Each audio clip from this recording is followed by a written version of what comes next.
Welcome to Miss Scarlett, the place to be feminine. Subscribe and enjoy. James's heart pounded as he walked into the office, the unfamiliar sensation of heels clicking rhythmically on the tile floor with each nervous step.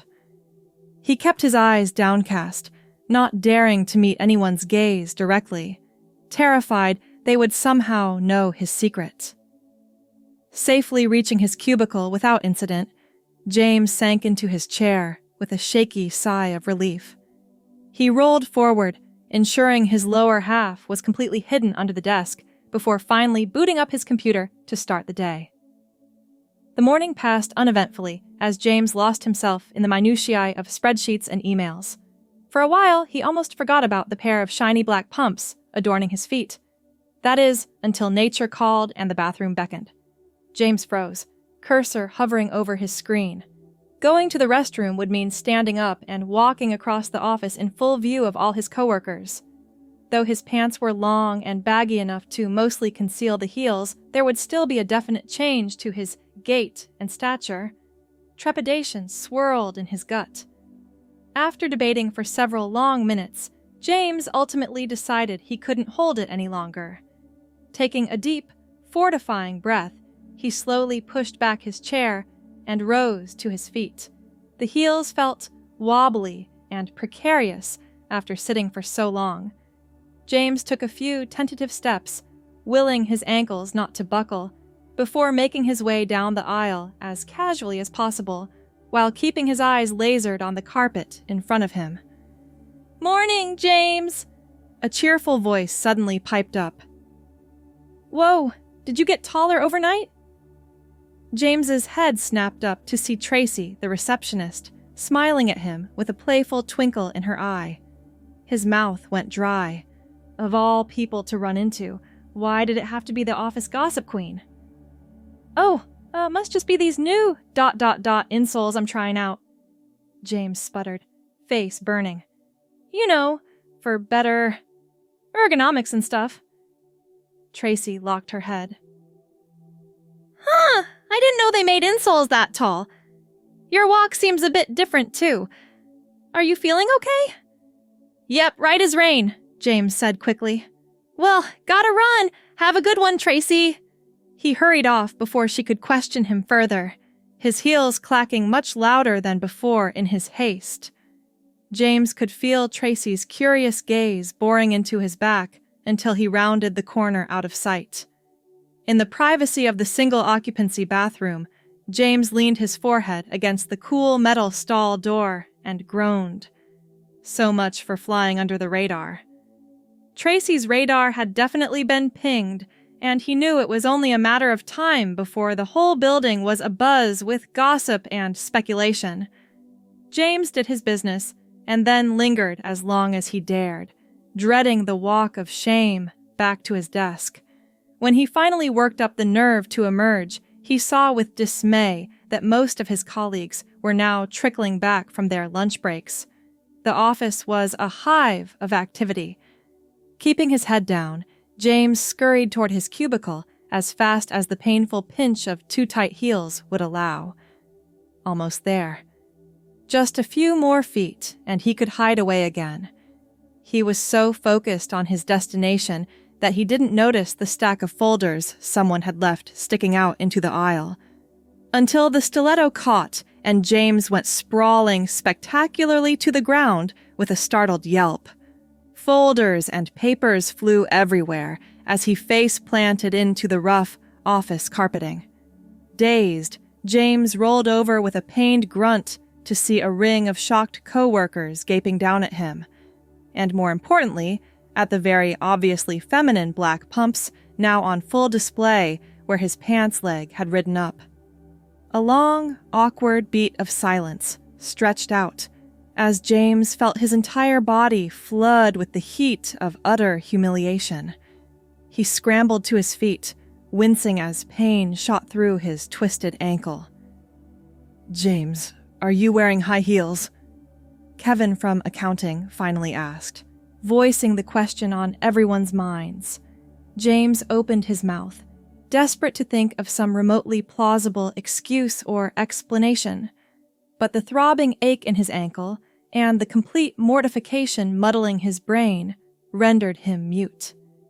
His throat worked futilely for a few moments before he gave up. "I have to go," James choked out, voice cracking. Without making eye contact with anyone, he turned on his heel, nearly falling again in the process, and limped out of the office as fast as his battered pride and body would carry him. The heavy, damning clicks of his pumps echoed loudly in the stunned quiet left in his wake. James hobbled out to his car, blood pounding in his ears, nearly loud enough to drown out the mocking clip-clop of his heels on the asphalt. After fumbling his keys with badly shaking hands, he collapsed into the driver's seat and slumped over the steering wheel. Humiliation burned hot and sick in his stomach as the disastrous scene replayed in his head on a torturous loop. His coworkers' faces swam in his vision. The shock, the confusion, the disgust, the pity. James squeezed his eyes shut, trying to will the images away, but they persisted with cruel clarity. The sick feeling intensified, and for one horrible moment, James thought he might actually throw up. He blindly groped for the lever to lower the seat back as far as it would go, and lay there, taking slow, deep breaths until the nausea gradually subsided. There was no coming back from this. Even if by some miracle he wasn't fired on the spot, James knew he could never show his face in that office again. Hot tears of shame began to gather behind his closed eyelids. A sudden tapping on the window made James flinch violently, eyes flying open in panic. He craned his neck to see Tracy peering in at him, forehead creased in concern. James stared at her, chest heaving, frozen with indecision. All he wanted to do was drive far away and never look back. But Tracy knocked again, more insistently this time. Against his better judgment, James sat up and rolled the window down a crack. He couldn't bring himself to speak or meet her gaze. "I brought you an ice pack," Tracy said, holding up a plastic baggie filled with ice cubes. "For your ankle. It looked like you twisted it pretty badly in that fall." James blinked at her stupidly for a few beats. Whatever he had been expecting her to say, that wasn't it. "Oh," he croaked. Thanks." He rolled the window the rest of the way down and accepted the proffered ice pack with a hand that trembled slightly. The first touch of cold against his swollen ankle made him hiss through his teeth. "Do you need a ride to urgent care or anything?" Tracy asked. "I can call you an Uber if you're not feeling up to driving." James shook his head rapidly, remembering how to use his voice. "No, thank you, but I'll be fine. I just need a minute." Tracy pursed her lips, unconvinced. She glanced down at James's feet, and he resisted the urge to yank them out of view like a child caught with his hand in the cookie jar. "Look, about what happened back there," she began. Shame flooded James's body with fresh heat. "Can we please not?" he interrupted, unable to keep a slight note of pleading from his voice. To his surprise, Tracy just shrugged. "Okay, we don't have to talk about it if you don't want to. I only wanted to say—" She paused, seeming to mull over her words carefully. "You're not the only one, you know, with a secret. This office is full of people hiding parts of themselves." James tensed, bracing himself for mockery or condescension. But when he finally worked up the nerve to glance at Tracy, her expression was unexpectedly kind, almost understanding. "For what it's worth," she continued quietly, "I thought you looked good in them. The heels. Obviously, it's no one's business what shoes you choose to wear, but you shouldn't feel like you have to hide or be ashamed. You're not hurting anyone." James's throat tightened with an emotion he couldn't name. He dropped his gaze back to his lap, where his hands fidgeted restlessly. "Easy for you to say," he muttered. No offense, but you're not the one who just utterly humiliated yourself in front of the entire office. True, Tracy acknowledged. But I also don't think it was nearly as big a deal as you think. People will gossip for a couple days, then something else will happen and they'll move on. You might be surprised how quickly this all blows over. James shook his head morosely. I can never show my face in there again. I'll have to quit, or transfer, or flee the country, and assume a new identity. To his shock, Tracy laughed. James's head snapped up, face burning, but her eyes twinkled with mirth rather than malice. Wow, you really are a drama queen, aren't you? I never would have guessed. She winked at him. Explains the taste in shoes, I suppose. Despite himself, James felt his lips twitch upward a microscopic degree. Yeah, well, guess I'm just full of surprises. Apparently so.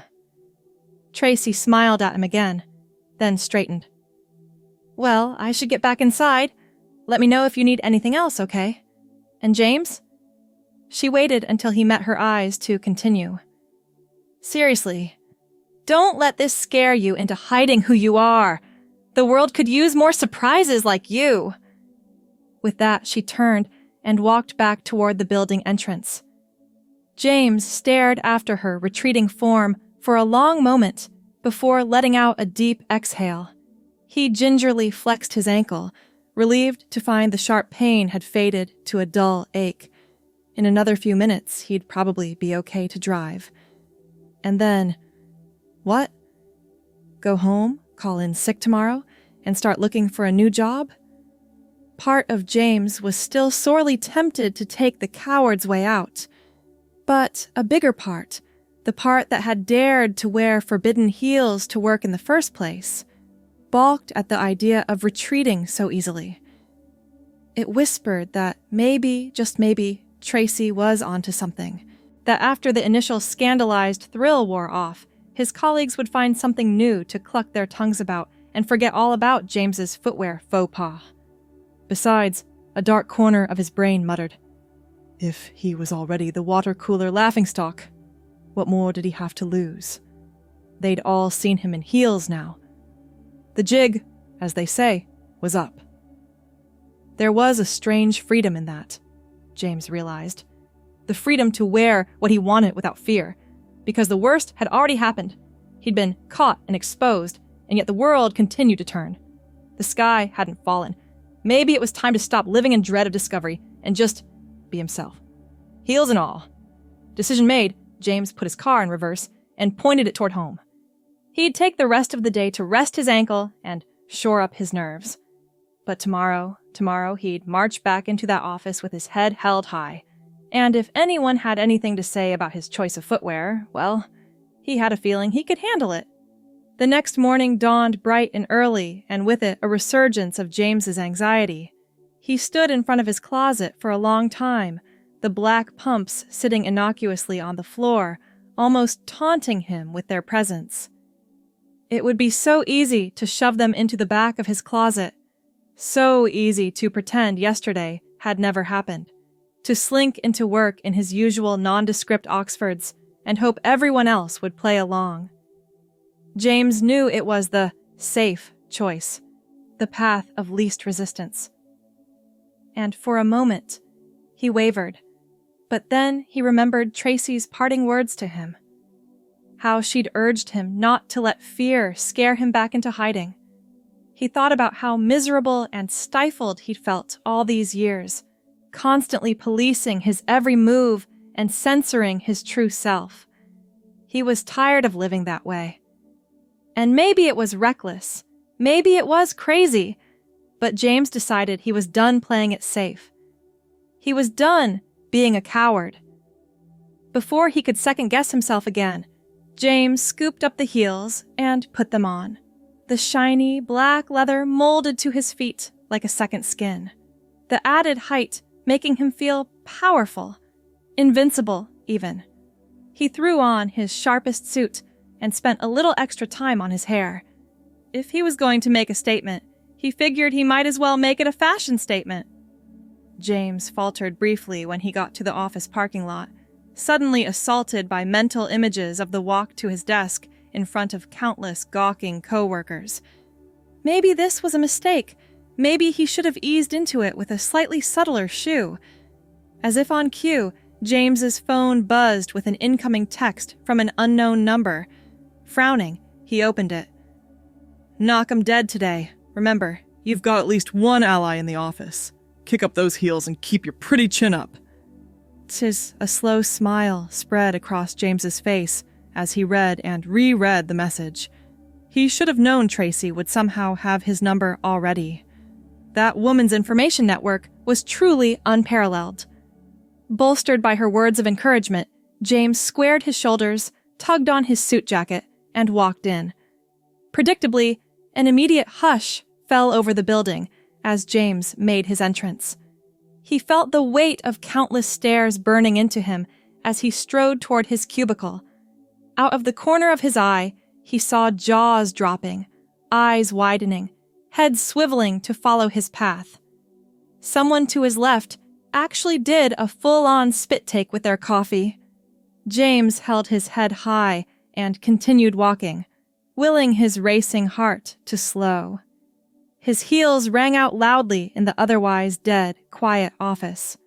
Just as he was almost to his desk, a booming voice stopped him in his tracks. "James! My office now! Please!"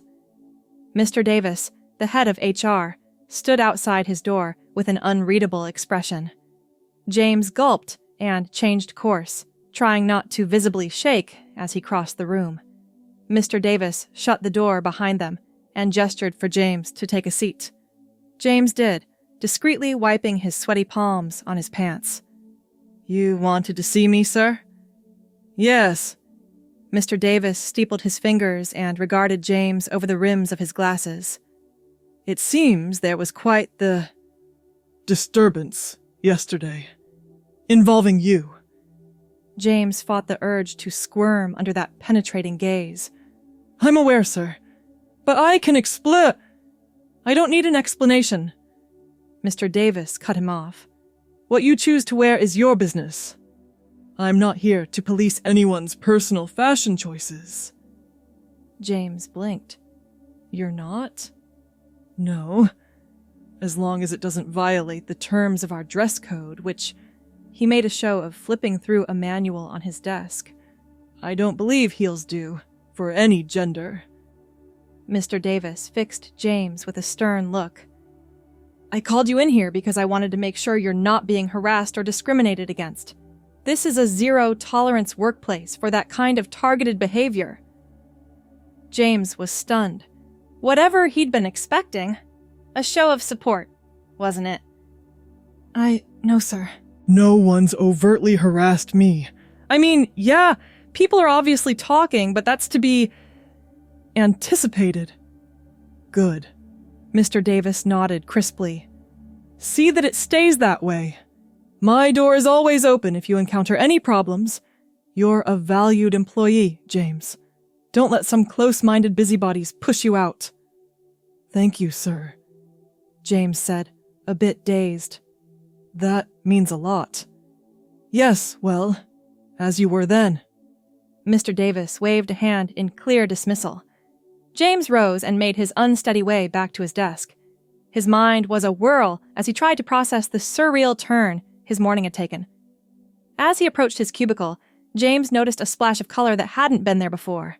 Frowning, he rounded the corner to see a large vase overflowing with bright flowers. A card was propped against it. Bemused, James plucked the card from its plastic stand and flipped it open. His eyes widened as he scanned the short message. "Proud of you. Told you so. T." A snort of helpless laughter bubbled out of James. He should have known Tracy would waste no time rubbing his nose in her rightness. Shaking his head, he tucked the card into his chest pocket and got to work booting up his computer. Focused as he was on pulling up the files for his latest project, James almost didn't register the tentative throat clearing behind him. He swiveled his chair around to see Kevin from accounting hovering uncertainly a few feet away. "Hey, James, Got a second? Hey, Kevin, what's up? James fought to keep his tone neutral even as his stomach dipped in apprehension. Kevin shifted his weight and avoided James's gaze. I just wanted to say, about yesterday, I'm sorry, man. We were all caught off guard, but that was no excuse for the way we reacted. The staring and gossiping behind your back, it wasn't cool. You didn't deserve that.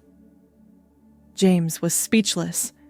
He opened and closed his mouth a few times, grasping for a response. Taking his silence as encouragement, Kevin forged ahead. And what you said earlier about people talking, I just wanted you to know I'll do my best to shut that down if I hear it. You're still the same James you were last week, regardless of what you've got on your feet. Anyone who can't see that is an idiot. Well, James managed finally. Thank you, Kevin. Really, that means more than you know. He felt his eyes start to sting and blinked hard against the sudden upwelling of emotion. Kevin offered a crooked smile. Yeah, well, don't mention it. I've got your back, dude. Those heels look good on you. With an awkward clap to James's shoulder, Kevin ambled off, leaving James to stare after him in wonderment. Slowly, he turned back to his desk, a grin breaking over his face. Maybe this wouldn't be so bad after all. The rest of the day passed in a bit of a surreal blur. James fielded more sidelong glances and behind-the-hand whispers than he could count, but to his shock, he also received several more quietly supportive comments from people he never would have expected. Pam complimented him on his bold fashion statement and asked where he got his shoes. Luis nodded at James's feet and said, "Nice kicks, man," completely unironically. Even Mr. Davis popped by James's desk, ostensibly to discuss the monthly budget report. But James didn't miss the way his gaze flickered approvingly over the heels. By the time 5 p.m. rolled around, James was practically floating. He'd not only survived the day, he'd thrived. The knowledge that he had allies, that there were people who accepted him unconditionally, it was a heady feeling. James was just packing up to head home when Tracy appeared next to his cubicle, grinning like the Cheshire Cat. "So, how did it go?" Was I right or was I right? "You were right," James admitted, unable to hold back an answering smile. "It wasn't nearly as bad as I built it up in my head. I should have given people more credit." "Told ya!" Tracy preened. "Bet you're glad you listened to me now, huh?" James laughed and held up his hands in mock surrender. "I bow to your infinite wisdom, oh great one. Clearly, I should never doubt you again." "Damn straight!" Tracy smirked and playfully swatted his arm. "Now, what do you say we go get a celebratory drink? First round's on me." "You know what? Why not?" James grabbed his briefcase and fell into step beside her. "I think we've both earned it." As they strode out of the office side by side, James's heels a proud staccato counterpoint to the fading hum of end-of-day conversation, he felt lighter than he had in years. For the first time in a long time, James walked tall, in every sense of the word.